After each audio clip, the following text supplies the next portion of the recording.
My goal here is to give you the tools to put everything you learn here into practice so you can be proud of the way that you spend your money. What up? It is Miesha here, back at it again with another video, also known as the Bold Budgeter. Hello, everybody. My name is Miesha, and I make financial-based content with sprinkles of getting my life together and faith. If this is something you'd be interested in, please subscribe. And if you are an OG, welcome back, y'all. I am fresh out of Mexico and had a wonderful time. I will catch you up all on that later. But right now, I want us to focus on financial alignment. And some of you might be thinking, girl, what is that?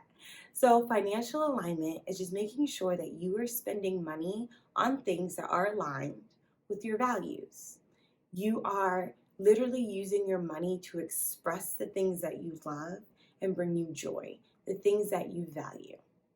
Now, within that, I keep using the word value, and I want us to take a moment to pause so we can also define what values are. So, values are defined as the attributes of the person you want to be. And this is where I think it is so beautiful because it doesn't limit you to just today, but it gives you the room to grow and develop and really set intentions for the type of person you want to be in the future. For example, today I am single without any children. One day, God willing, I'll be a mother and a wife. When I'm a mother and a wife, I'll have different responsibilities, which will call me into being a different type of woman, one that has different attributes than I have today, right now, as a single woman. So, with that, let's get into some things to make sure that we could be in financial alignment where our money is an expression in real life of the things that we value. Because if you want to know what a person cares about, what a person truly values, look at what they spend their money on. My goal here is to give you the tools to put everything you learn here into practice so you can be proud of the way that you spend your money. Because when you have pride in how you spend your money, that empowers you and emboldens you. See what I did there, bold budgeter? To take control of your finances and to really have the audacity to build wealth and generational wealth and a good relationship with your money. And that's what we really want. So, the first thing we want to do is be able to identify and then reflect on our values. So, this might be something you have trouble with. Like, what are values? Give me some examples. Yes, you defined it, but what does it mean for me to have values? So, some examples of values are things like service, and that can look like charity, stewardship, compassion, right? Giving back to your fellow human. Other examples include curiosity, leadership, creativity, knowledge, adventure, mindfulness, competence, reading, wellness. These are all different examples that can fall under different umbrellas of things that we value. And that reflection piece is, why does this thing matter to you? So, for example, let's say one of your values was service, more specifically, charity. You can say something like, service is a value of mine because my mother and father always taught me the importance of giving back. They didn't come from a great situation, and they've told me 100 times over that they would not be where they are if it wasn't for the love and compassion of others who helped them along their way. Now, this could be your story or it could not, but this is just an example of how you really want to dig deep and reflect. For me personally, charity and stewardship do fall under that umbrella of service for me because I'm a Christian. And we want to be as close to Christ as possible. And service is really an expression of love. Love is what Jesus is. So for me personally, to be as Christ-like as possible, it's to be loving, it's to be generous, it is to be a good steward of the blessings that were given to me. Therefore, service is something that is important to me. Another example could be creativity. I am a person who really values creativity because I am my best self when I'm able to dibble and dabble and explore different parts of myself in different ways. This also gives me room for adventure and to explore new places and to travel and to learn about new people. I will never forget one of my professors told me that the best scholars are the most curious. When we lose our creativity, I feel like we lose parts of our curiosity. We stop asking questions to explore. We stop being innovative. So I really, really, really value creativity because it allows me to show up as my best self. And more importantly, I truly feel that when I am in my next version of life as a mother, I want to do really fun things with my children, like dance lessons and piano lessons and singing lessons and go to plays and allow them to express themselves in all the different ways. So creativity is important to me. So what we just did there is I identified some values and I explained why they're important, right? We always want to base everything in the why. Why does this matter? And you would do this by just writing this down. I only did 2 to show you an example, but I would love if you were able to do 3 to 5. So take some time and come up with 3 to 5 values, things that bring you joy, happiness, fulfillment, certain things that are a part of the identity that you want to hold in the future. That could be 6 months from now, a year from now, 5 years from now. This is really personal and specific to you, and you know you best. So I'll add some ideas here on the screen that you can take a look at and decide which ones fit best for you.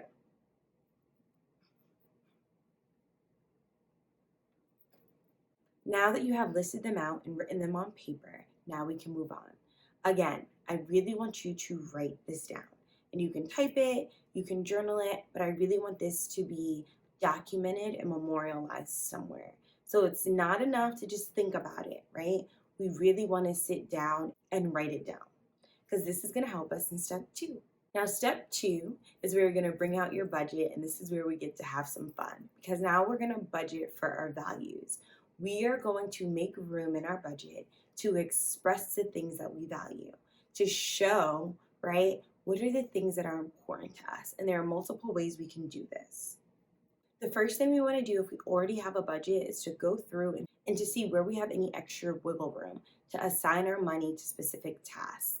And I'm saying all this with the disclaimer that there are so many things that we can do for free that really allow us to live in joy and happiness and be aligned with our values. However, this is about financial alignment and using money as a tool to ensure that we are living a life of fulfillment. If we are assigning our money to things that we value, that means we are reprioritizing them for things that don't have the same importance. So, for example, if you decide charity is something that matters to you, and you say, I'm going to put $10 every pay period in singles in my wallet so I can give it to homeless people in the street.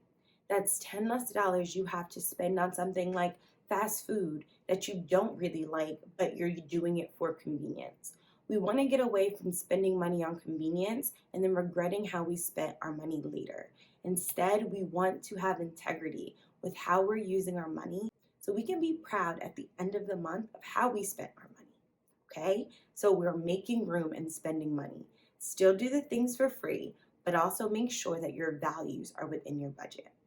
So, an example, I told you earlier that service, specifically charity, is super important to me. It is something that I value. One of my other values is women and girls. I really value opportunity, access, and experiences for girls. So I donate $83 minimum every month to my alma mater, which is an all-women's residential college built to educate and empower the next generation of women who will be in leadership roles across the world. So $83 a month comes out to $1,000 a year. That is something that is important to me and I value, and I just make room in my budget to ensure that that's something that I can fulfill and sustain. Additionally, I've sponsored a girl named Betty in Mozambique. I've written to, and I'm really excited to have the opportunity to allow her to have access with just $45 a month to education, healthcare, food, and to help carry a little bit of that burden that her family feels. I truly believe that it takes a village, and whether that village is on another continent, we have a responsibility to our fellow humans to show up and support, especially when it comes to children. Additionally, I tithe. Again, it is part of my faith. I donate to my church to help ensure the different missions, whether that's feeding the hungry, helping out when there is a natural disaster, etc. But these are things that are budgeted. They come out of my account.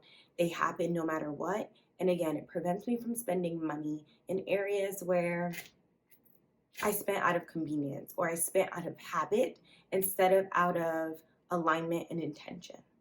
Now, with that being said, I know I said some amounts for some people like, I don't have $83 or I don't have $45 a month to donate.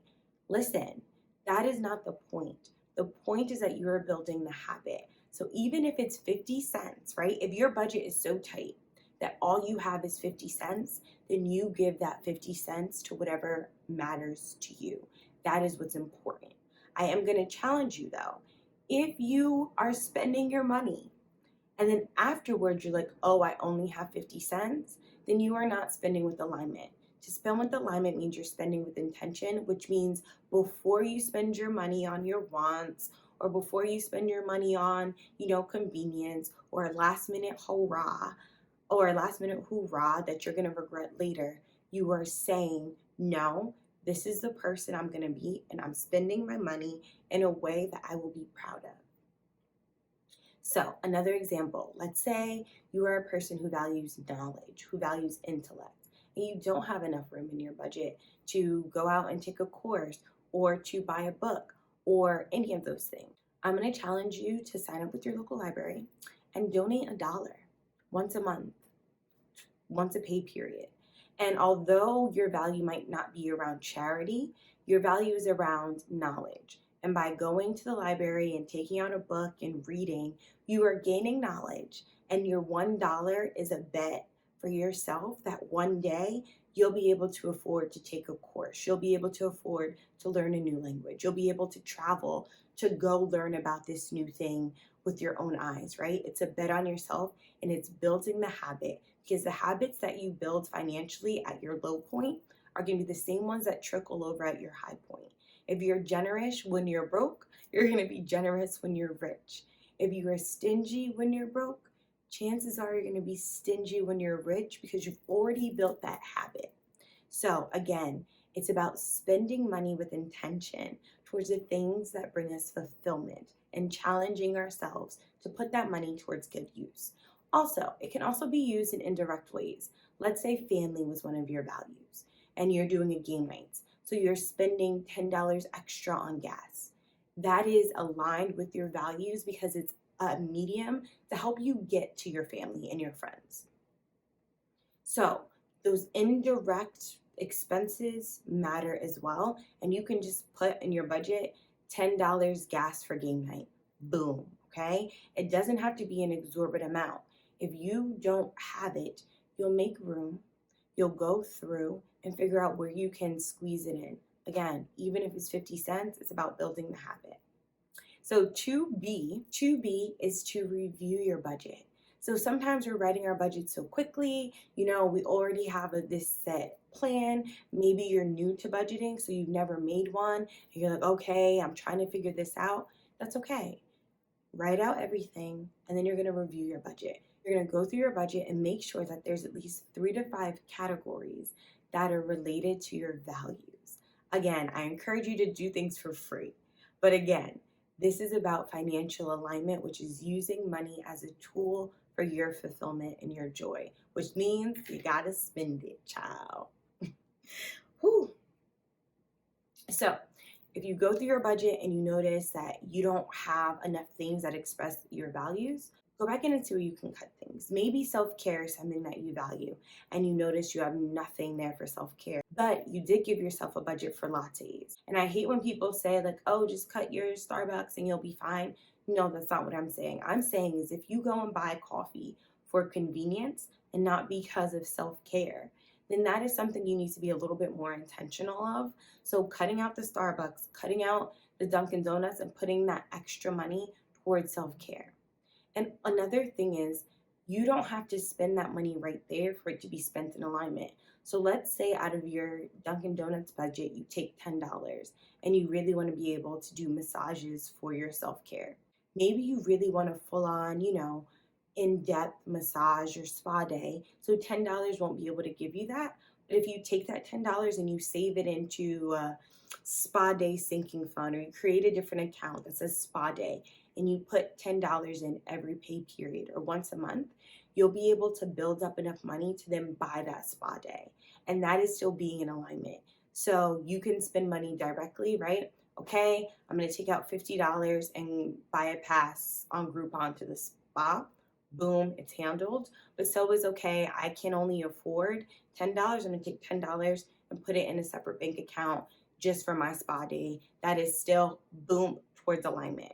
It does not have to be instant gratification. It's just, again, building the habit. So whether you're buying that immediately or you're putting it in savings, it is still an expression of what you value. Okay? So really go through your budget and see where there might be room for you to really express those values. And this may look like having tough conversations with yourself about what's a want, what's a need, what's for convenience, and what's for fulfillment, and cutting those areas where it's more of convenience or more of a habit instead of things that bring you fulfillment, and switching and reprioritizing that money for something different. Also know that there's around a 3-month learning curve when it comes to budgets, especially for new people. So if you are new to this, give yourself space and grace. You are learning and you are trying, and part of learning is failing and readjusting and trying again. That is all a part of the process, and a budget is a living, breathing document that's allowed to change and evolve just like you. So the last step is to reflect on your spending. Again, this is about intention. This is about being in financial alignment. So if you just identify and reflect on your values and you just do the budget, but you don't put it in action, you wasted your time. And we are not in that school of thought. So we want to actually put this in practice to actually spend money according to our plan, AKA the budget. So I get paid twice a month, so I do a bi-weekly budget. I suggest that you take time out maybe once a week to go through your spending and compare it to your budget, okay? So we want to look to see that we are in alignment. So if I said I'm going to spend money on family, right?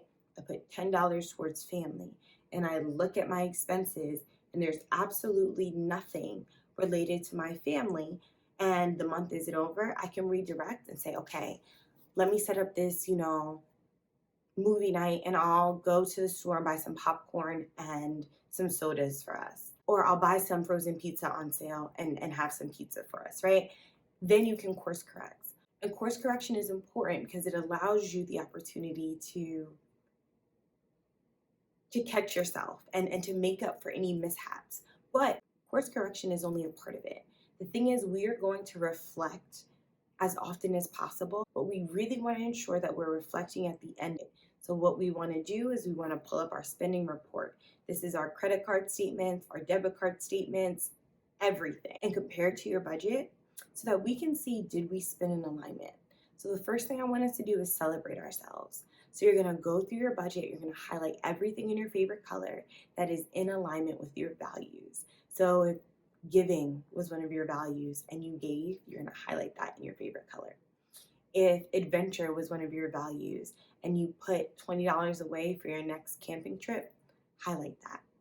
If leadership was one of your values and you bought an ebook for $3.99 on leadership skills, highlight that. Whatever is in alignment with your values, you are going to highlight. And I want you to really think about these questions and write them out, because it's important that we write them out, remember. Number one, how do you feel? How do you feel looking at your spending and knowing that you spent with alignment? What are you proud of? What did you do well? And how do you want to continue to spend in alignment?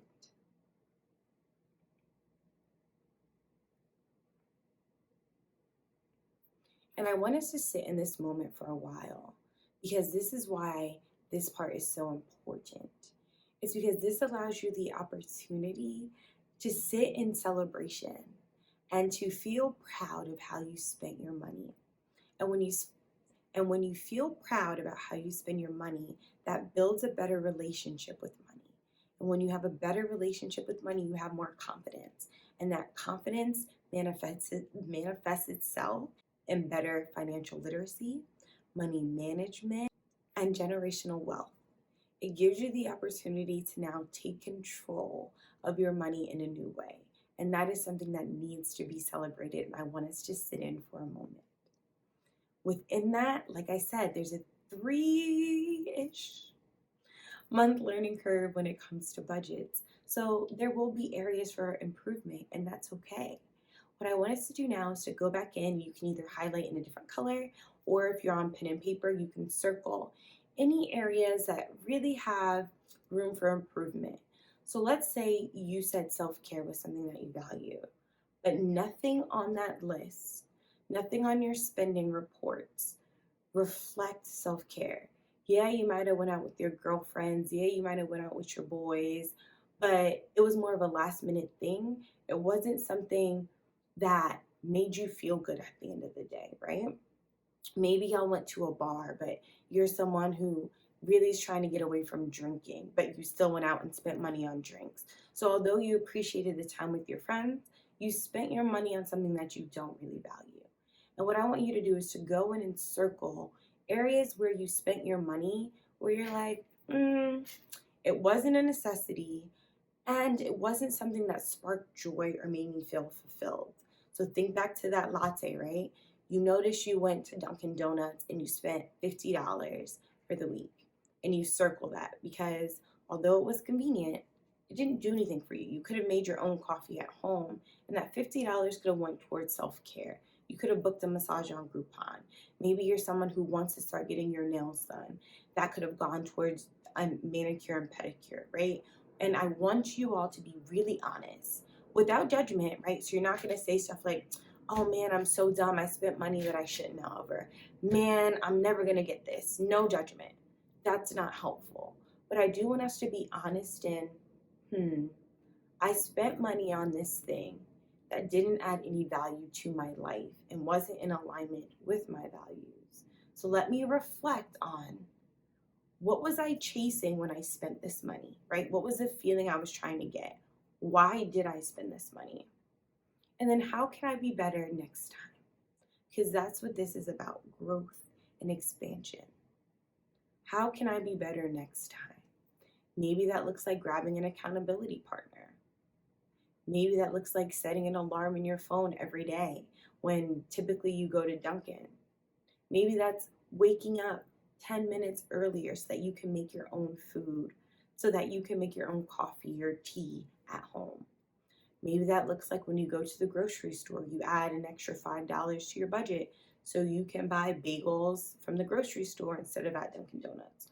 All of these are little fixes that make a big difference and help you build a habit that is healthier for you and allows your money to go towards things that you, again, are proud of.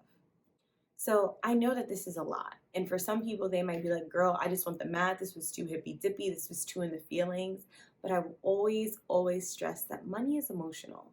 And until we get control of our emotions, until we address the deeper meanings behind our money habits and the reason why we do things, we'll constantly be making the same mistakes, going in this cycle of financial illiteracy and stress. And we don't want that. We want to live in a world where money is a tool for your fulfillment and happiness, and that's it. It's not a reflection of your worth, how smart you are, how capable you are, just a tool that allows you to have the freedom and flexibility that you want to express your values and to show up as your best self. So with that, put in the comments and let me know how this was for you. How was this activity? Come back after you're done and tell me, what were the things you were proud of? I am so interested in that because I really want this to be something that is of value to you. Tell me the things that you want to improve, and we can be in accountability together because y'all know how I feel about community. But in the meantime, in between times, stay blessed and stick to your budget the best way you know how. Peace, peace, peace, peace, peace, peace, peace. I'm so excited to see y'all back next time and to hear all about your financial alignment. Ciao.